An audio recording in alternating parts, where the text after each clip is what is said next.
Bienvenidos a un nuevo podcast de Panchonomismo.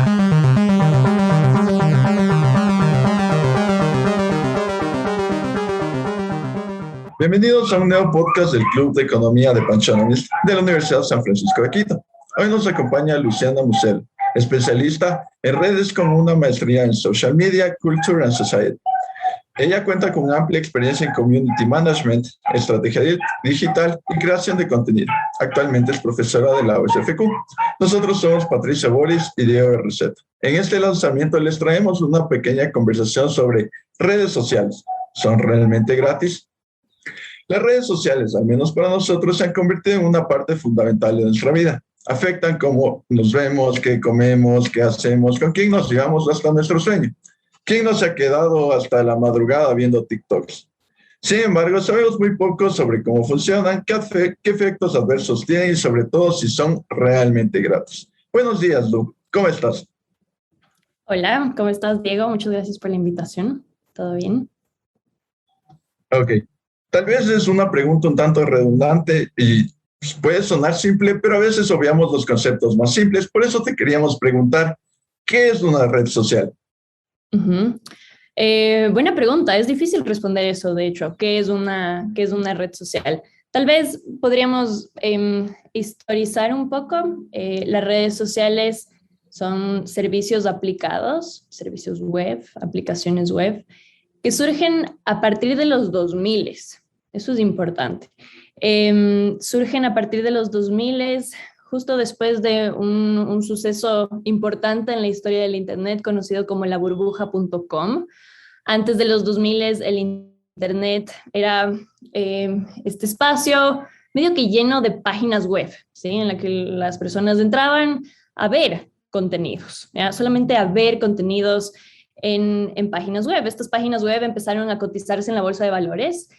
Fue difícil concretar un modelo de negocio para estas plataformas y la bolsa explota en los 2000. ¿Ya? Explota, digamos, la burbuja de las llamadas .com y un poco como que las esperanzas alrededor del Internet colapsan, así como no entendemos cómo hacer negocio de esta nueva tecnología. Entonces, en ese punto empiezan a surgir otras narrativas sobre nuevas formas, supongo, de pensar en el Internet y sobre todo en cómo hacer dinero del Internet. Y ahí es cuando surge este concepto web 2.0, ¿ya? Que lo que propone es, tenemos que pensar en la web como un espacio social, ¿sí? La gente le interesa sus prácticas creativas y sus prácticas sociales en el Internet. Entonces, ¿qué tal si les damos una plataforma a estas personas, ¿sí? Para que de alguna forma nosotros podamos capturar y monetizar esas prácticas creativas y sociales. Entonces, siguiendo estas ideas, un poco de cómo generar una plataforma, esta idea de plataforma empieza a instalarse en esta época, surgen las redes sociales, que serían justamente estos servicios aplicados que están basados en una idea de participación, es decir, ya no el Internet solo de lectura, sino un Internet en el que produces activamente contenido, pero al interior de una arquitectura técnica diseñada para monetizar esas prácticas. ¿Ya? Entonces, las redes sociales, supongo que una forma en la que podríamos describir lo que son es eso, es una plataforma que, contrario a lo que, digamos, promueve la idea de plataforma, que es así como horizontal y neutral, en realidad están estructurando de formas bien específicas nuestra acción social con el objetivo de monetizar esas prácticas. Entonces, eso sería un poco las redes sociales. Y no sé, en la vida cotidiana son Facebook, Twitter, TikTok, Instagram, YouTube, etc. Gracias, Luciana. Justamente estas plataformas que mencionas tienen una concepción de ser gratis, pero al ser estudiantes de economía y finanzas, hemos aprendido que no hay nada gratis en la vida. Uh-huh. Sin embargo, las empresas dueñas de estas principales redes sociales del mundo son de las más ricas. Entonces, nuestra pregunta va, ¿cómo ganan dinero dándonos un servicio que aparentemente es gratis? Ya, sí, claro, o sea, para el usuario común en su vida cotidiana, estas plataformas son gratis, ¿no es cierto? O sea, tú te creas un usuario y automáticamente tienes acceso a todas las funciones de esta plataforma, técnicamente gratuita para el usuario común. Ahora, no significa que por detrás hayan otro tipo de transacciones, ¿ya? Entonces, claro, es como, ¿cómo es que Facebook en el año pasado, en 2020, hizo $86 mil millones de ingresos? Uno se pregunta, ¿cómo es eso? Y bueno, la respuesta corta es que estas compañías dominan el negocio de la publicidad digital. ¿Ya? Esto es bastante sencillo, la verdad. ¿Sí? El modelo es el modelo publicitario típico de los medios tradicionales también. Facebook lo que hace es ofrecer, digamos, espacios publicitarios a anunciantes de todo el mundo, desde Coca-Cola hasta el microemprendimiento de Tupana, ¿sí? Esos anunciantes le pagan a Facebook, ¿sí? Porque Facebook distribuya, digamos, el anuncio de forma personalizada, ¿ya? Y esa es la clave entre los usuarios de la plataforma. Entonces, ¿cómo Facebook hace esto? Porque este es como el huevo de oro, supongo, del negocio de la publicidad digital. Y es que, claro, en la televisión, por ejemplo, tú puedes, como anunciante, puedes poner un anuncio en la televisión, pero el nivel de digamos, direccionamiento que puedes lograr con este anuncio es limitado, ¿sí? O sea, más o menos cachas que cierto perfil demográfico ve ese programa y ya, pues ojalá le llegue al target que me interesa, ¿no es cierto? Las redes sociales y el Internet, en cambio, proponen un modelo publicitario mucho más específico, ¿sí? Que es justamente el modelo de la publicidad dirigida. Entonces, Facebook lo que hace es monitorear permanentemente nuestro comportamiento en redes sociales, ¿sí? En sus plataformas. Recopila esos datos, produce una base de datos con esa información y luego pone esa base de datos a disposición de los anunciantes, ¿sí? De forma que ellos puedan seleccionar de forma micro dirigida cuál es ese público al que quieren llegar con el anuncio. Entonces, lo que podríamos decir es que Facebook efectivamente estaría vendiendo o al menos poniendo a disposición de los anunciantes nuestra información personal y también nuestra información sobre nuestro comportamiento al interior de esta plataforma para que nos llegue publicidad dirigida. ¿Ya? Ese es el sueño del marketero, ¿sí? Por eso este negocio es tan próspero, ¿sí? Porque permite justamente llegar a públicos de forma tan específica. Claro que esto se sostiene en un proceso de vigilancia comercial de nuestros datos, ¿no? Que es lo que hoy en el discurso público, digamos, circula bastante como nuevas posturas críticas alrededor de las redes sociales. Pero sí, ese es el modelo de negocio. Son básicamente agencias de publicidad. Facebook, Facebook y Google en particular, que son quienes dominan esa industria hoy. Ok, básicamente nosotros nos inspiramos en un documental que vimos de Netflix y también esta frase es un poco común que dice que si no estás pagando por un producto, probablemente tú seas el producto, que es básicamente lo que sucede con Facebook. Nos dan, digamos, en las plataformas nos hacen llegar esta publicidad.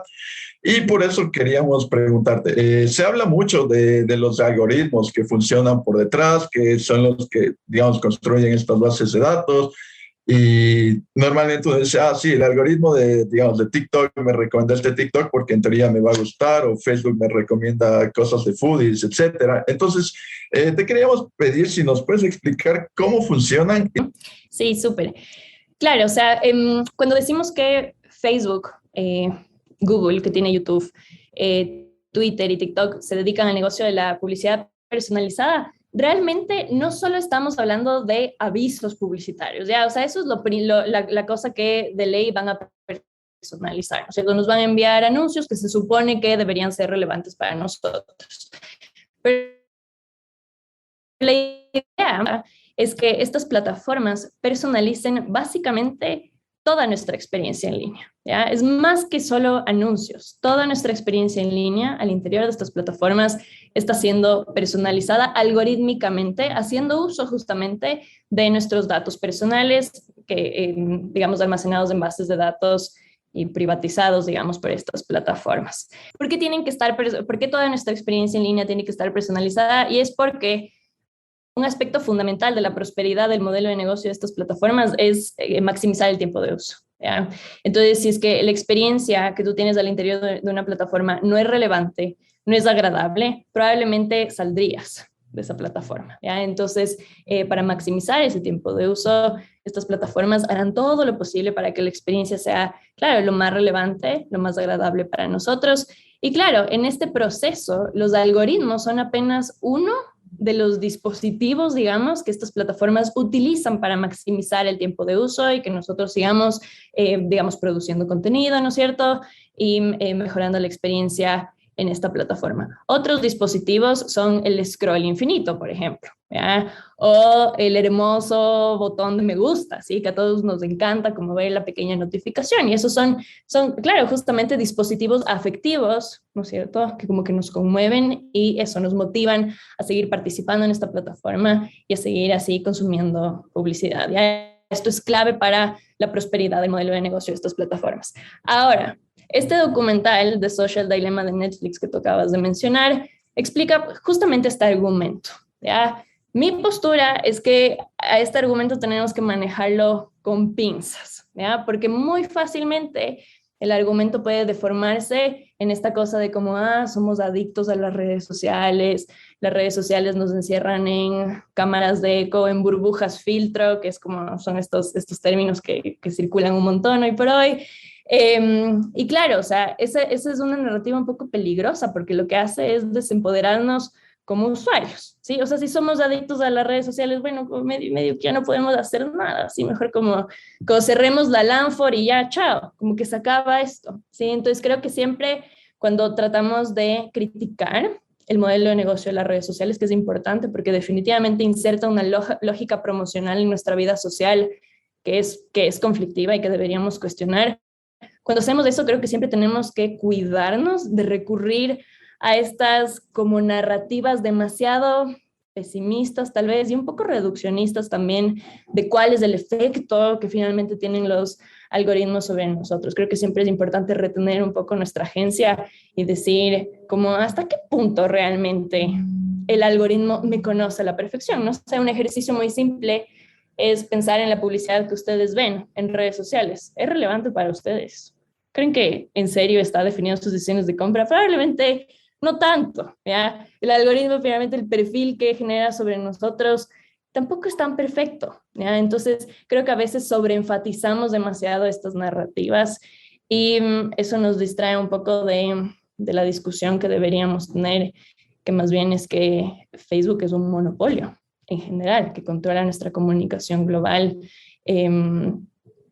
Y ese, para mí, es el verdadero problema. No que sus algoritmos nos, entre comillas, encierren en cámaras de eco o que perjudiquen nuestra salud mental o que nos hagan adictos, porque eso es muy moral, es una postura muy moral para entender las redes sociales. Y yo creo que hay otras discusiones más importantes que deberíamos tener.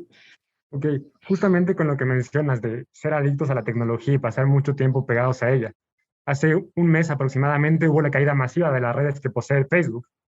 Y hubo una desesperación a nivel mundial porque por alrededor de 6 horas nadie sabía qué estaba pasando, nadie sabía por qué sus redes no funcionaban y gran parte del mundo se sentía desconectado.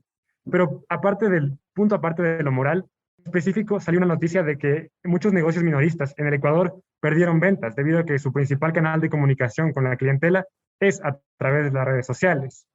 Entonces, ¿tú qué piensas? ¿Qué efecto han tenido las redes sociales en los modelos de negocio?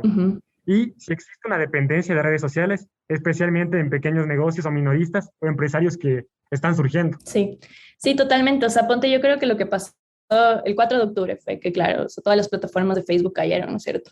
Ese suceso yo creo que nos demuestra mucho mejor que The Social Dilemma cuál es el problema con las redes sociales, ¿ya? Y es justamente eso. Estamos hablando de es un monopolio, ¿sí? O sea, que domina, digamos, la comunicación digital global. Además, que tiene prácticas competitivas probadas, ¿sí? O sea, basadas en la compra de la competencia o en la copia de la competencia, ¿sí? En un ambiente así totalmente desregulado, ¿ya? Otra cosa tenaz, y que también es lo que demostró el 4 de octubre, es que, bueno, no solo son un monopolio, Facebook en particular, y bueno, luego seguir junto a Google, no solo son un monopolio a nivel de plataformas, ¿ya? Que es como nuestra experiencia cotidiana del Internet, ¿sí? O sea, el Internet son las plataformas que utilizamos, sino también a nivel de la infraestructura física del Internet, ¿sí? O sea, literalmente los cables submarinos, ¿ya? Que conectan el mundo vía Internet, ¿ya? Esos cables marinos cada vez, ¿sí? Tienden a la privatización. Hoy el 70% de esos cables está en manos de Google y Facebook, ¿sí?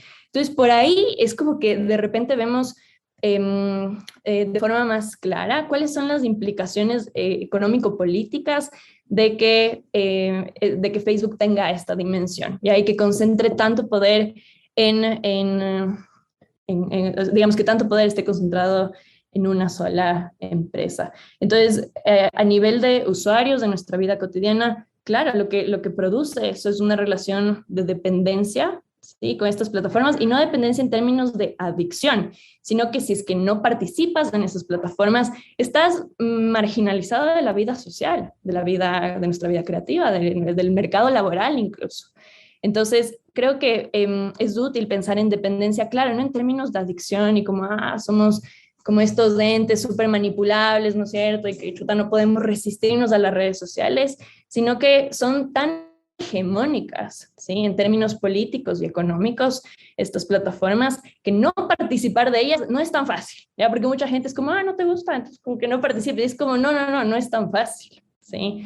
Eso implicaría una marginalización del mundo social, sobre todo del mundo laboral, que yo creo que ahí es cuando se pone bien complicado, ¿sí? Entonces, yo creo que eso deberíamos cuestionarnos, como que ¿será que es bueno que esta plataforma, en particular Facebook, ¿no?, que es como este monstruo así, ¿será que es bueno que esta plataforma concentre tanto poder? Creo que por ahí va más bien la discusión, y como hacia allá, esa es la discusión que deberíamos tener en general, ¿sí? Sí, realmente igual aprendemos que llegado a cierto punto los monopolios son malos. Tal vez Facebook y redes sociales son casos especiales porque son monopolios naturales, y el valor de Facebook es que la gente utiliza Facebook. Y claro, es un tema de discusión bastante amplio, realmente es muy interesante porque, como tú dices, si no utilizas, digamos, Instagram, es difícil a veces hacer amigos, o Facebook o lo que sea para comunicarte, utilizas WhatsApp, Snapchat, y realmente no hay muchas otras opciones, o sea, son en teoría las más eficientes, las más usadas, y es más fácil decirle a alguien, oye, dame tu número de WhatsApp, a decirle, oye, créate una nueva cuenta en una nueva red social que nadie conoce y hablemos por ahí. Entonces yo creo que sí, realmente sí hay que tomar esto en cuenta para tal vez un próximo podcast, ojalá poder tenerte a ti también para hablar de esto. Pero por último queríamos hablar ya un poco más de la vida social, de cómo nos manejamos en redes, porque digamos, el término influencer se ha vuelto muy famoso, ya sea porque eres TikToker, YouTuber, Instagramer, etc. El objetivo de muchos jóvenes es llegar a ser alguien reconocido, no solo por fama relativa, sino porque a través de redes sociales puedes conseguir deals, canjes, promociones, etc. Y se puede llegar a convertir digamos, en tu sustento. Sin embargo, es un mercado muy competitivo y por lo general, si no cumples con ciertos estereotipos de belleza, tu sueño de influencer desaparece. ¿Cuál crees tú que es el efecto en los adolescentes o nuevos usuarios que están expuestos a este tipo de estímulos? ¿Piensas que es algo negativo?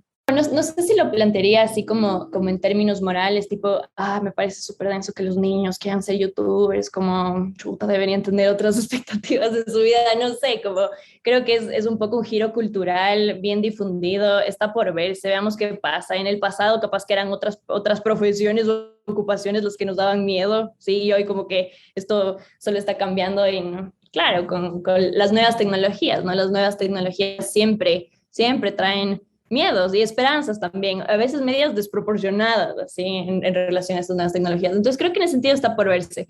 Sin embargo, algo que sí creo y que sí es algo de lo que tenemos que hablar en relación a los influencers, supongo, y a un poco las economías de la atención, ¿no?, al interior de estas plataformas, es que el modelo de negocio de las plataformas de redes sociales, que está basado en la publicidad, y que por lo tanto lo que busca es maximizar el tiempo de uso y mantenerte, digamos, ahí en la plataforma, sí promueve unas lógicas bien promocionales en nuestra vida social, ¿ya? Entonces, no necesariamente tienes que ser un influencer para estar activamente actuando de forma promocional en estas plataformas, ¿sí?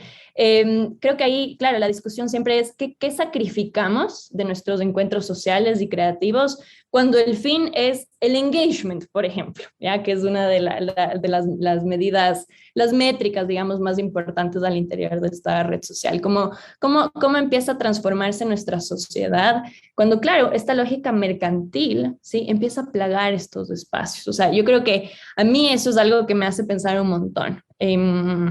Como qué tipo de sociedad somos, qué tipo de relaciones formamos con los otros, porque a veces son como bien instrumentales, ¿sí? Las relaciones de redes sociales, es como tus seguidores no es que son tus amigos, son instrumentales para ti, ¿sí? O sea, puedes monetizar tus seguidores, ¿se fijan? Entonces, como que eso a mí me llama la atención, así como, wow, ¿qué nos dice eso de nosotros como sociedad? Ahora, eso por un lado, supongo, así cuál sería mi comentario sobre, sobre la lógica promocional de las redes sociales. Pero por otro lado, o sea, sí creo que nada, las redes sociales son una herramienta de trabajo, ¿sí? Para muchas personas.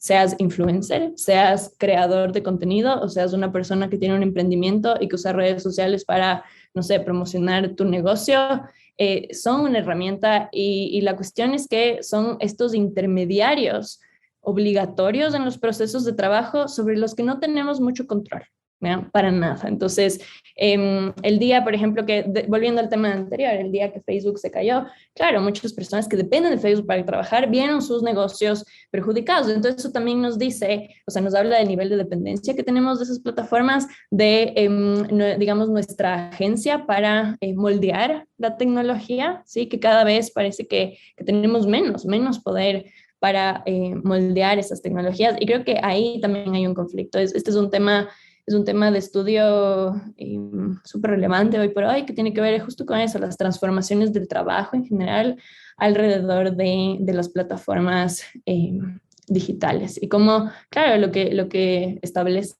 es una relación bien asimétrica de poder entre usuarios y plataformas. Entonces yo creo que esa es otra de las cosas que tenemos que cuestionar. Claro, justamente con esta búsqueda de engagement que mencionas, la búsqueda de seguidores que se vuelve de algún modo inevitable entre los usuarios de Facebook, nace también el problema de que, como tú dices, como que nos volvemos totalmente dependientes y no es una relación, por decirlo de alguna manera, justa entre los usuarios y el dueño de la red. Sí. Porque, claro, o sea, tú buscas ser aceptado en una red que funciona como tú has mencionado, con algoritmos que se modifican, que cambian y que finalmente tienen un fin mercantilístico que determina que los creadores de contenido pueden intentar ser graciosos y ser amigables con todo el mundo hasta cierto punto. Y en algún punto tienen que transformarse a vender un producto determinado para mantenerse en esta red. Entonces, claro, es algo súper importante a tener en cuenta hacia el futuro para ver cómo va a pasar. Personalmente, en la pandemia ya iniciamos a ver este efecto que creíamos que el trabajo digital no existía, pero en la pandemia se acentuó y justamente los emprendimientos en Instagram, en Facebook, se notó un incremento brutal en la pandemia, que millones de empresarios en el país y alrededor del mundo iniciaron a sacar sus productos a través de las redes sociales y ya no como un modelo de negocio como era en el siglo pasado, por decirlo así. Sí, totalmente. O sea, digamos, además, estos son cambios tan acelerados. Es como difícil seguirle el ritmo, digamos, al desarrollo tecnológico y un poco como intentar, claro, como de alguna forma tratar de incidir en el desarrollo tecnológico también, ¿sí? Desde la investigación, por ejemplo, desde la academia, es un proceso bien difícil, estamos hablando de cambios acelerados y claro, la idea es, supongo que la idea, y por eso me gusta este podcast y esta invitación, como creo que tenemos que hablar de estas cosas más en detalle, porque las redes sociales son tan cotidianas, sí, que a veces se vuelven medias transparentes en nuestros procesos, en nuestra vida diaria. Entonces sí creo que tenemos que detenernos un rato y empezar como a pensar de qué forma realmente están impactando en nuestra vida social. Y también qué podemos hacer nosotros para eso, empoderarnos como usuarios, ¿sí? Y no caer, supongo, en estas narrativas como derrotistas también alrededor de las redes sociales. O sea, yo creo que la historia del Internet, que es súper interesante, te demuestra que otro Internet sí es posible y el que haya sido como es, el que sea como es un poco como, o sea, es la suma de varios factores, pero que no necesariamente tuvieron que ser así. Entonces yo creo que en general eso es importante historizar y saber que sí hay otras alternativas, ¿ya? Y que el Internet sí puede ser un espacio en el que no esté premiado, digamos, en todas partes, en todas sus esquinas, por una lógica promocional basada en la publicidad, ¿sí? Digamos, en los efectos del modelo publicitario al interior de estos espacios. Entonces, sí hay alternativas y creo que eso es chévere pensar o imaginar. Sí, yo personalmente digo, hasta a mí me parece un poco eficiente realmente que utilicen mis datos para en teoría darme mejores promociones, etcétera, porque digamos, a veces nos ha pasado que escribo un mensaje y uy, mágicamente asomó que me recomiendan ese producto y es básicamente porque están obteniendo mis datos. Pero al fin y al cabo a mí no me molesta porque me están dando buena publicidad, publicidad que tal vez en algún momento me está sirviendo. Y ajá, realmente yo no siento que sea un problema. Sin embargo, yo sí quiero ser parte del cambio. Mi promesa y haciendo este podcast ha sido que voy a dejar de ser un poco tóxico en Twitter. Yo sí soy de las personas que tienen opiniones bastante fuertes y si a veces no piensan igual a mí, doy opiniones un poco controversiales, pero creo que sí, que realmente podemos llegar a un cambio y eso ya depende de cada uno, de cómo veamos las redes sociales. Sí, sí, sí, sí. O sea, me gusta un montón lo que dices, como creo que por eso tampoco me encanta The Social Dilemma de Netflix, porque al final es como, bueno, mis hijos no usan redes sociales, y es así como todo este alarmismo de que chuta lo mejor que puedes, o sea, y esa fue la reacción, ¿no? O sea, como tengo que cerrarme en mis redes sociales ahorita. Yo creo que eso es poco productivo, ¿ya? Porque es como, bueno, las acciones individuales rara vez han cambiado el mundo, ¿sí? Como que no va por ahí, más o menos. Y además, o sea, creo que podemos usar estas redes sociales y simultáneamente ser críticos de su funcionamiento. Creo que un poco ese es el propósito, ¿no? No sé, en relación al tema de, claro, estas plataformas almacenan, digamos, nuestros datos. En la mayoría de los casos, sí, nos dan contenidos que son relevantes, que resultan útiles. Es en general como conveniente. Supongo, pero lo que tenemos que cuestionarnos ahí es como, está bien que los datos o sea, no solo tuyos, sino de millones de personas alrededor del mundo estén concentrados en el mismo espacio. O sea, la tendencia hacia la centralización en la arquitectura del Internet difícilmente puede traer algo bueno, ¿ya? O sea, cortas la cabeza al grande y caput, ¿sí? Colapsa toda la arquitectura. Yo no sé si eso es algo bueno, ¿sí? Sobre todo cuando el Internet en sus inicios fue concebido como una arquitectura descentralizada y ahí precisamente estaba su valor, ¿no? Hoy lo que vemos es una transformación y una tendencia a la centralización que sí es difícil, más allá de cosas como, claro, bueno, tal vez nosotros no tememos mucho que nuestra información, este es el típico axioma, ¿no? Si no tienes nada que ocultar, no tienes nada que temer, pero es como, bueno, por ahora, no sé, los dueños de Facebook y otras plataformas siguen siendo medios progresistas, supongo, no autoritarios, ¿ya? Pero el rato que cambie de manos, probablemente ya no va a ser tan bacano que tu información esté en esas plataformas, ¿ya? Lo que pasó en Afganistán recién es un buen ejemplo de eso, ¿sí? O sea, el ciudadano común estaba preocupado por eso que había compartido en estas plataformas el rato que un gobierno autoritario, digamos, toma el control, ¿ya? Entonces, claro, es como la experiencia de vida de los usuarios varía alrededor del mundo. Y eso de nuevo nos lleva a la pregunta, ¿cómo será bueno que tanto poder esté concentrado en este gran unicornio? Creo que eso, por ahí supongo que va la reflexión. Sí, totalmente de acuerdo, Luciana. Muchas gracias, Luciana, por tu tiempo y tu valioso aporte. Este fue otro podcast de The Panchonomist, el Club de Economía de la USFQ. Este y otros episodios se encuentran disponibles en Spotify y en nuestro Club de Economía de Panchonomist. Si tienes algún comentario o recomendación acerca del trabajo que realizamos, puedes contactarte con nosotros a través de nuestras redes sociales, Facebook e Instagram, como @ThePanchonomist. Recuerden que este espacio es para ustedes. Gracias y nos vemos en una próxima ocasión. Chéverazo, muchas gracias. Gracias por la invitación, Kekol.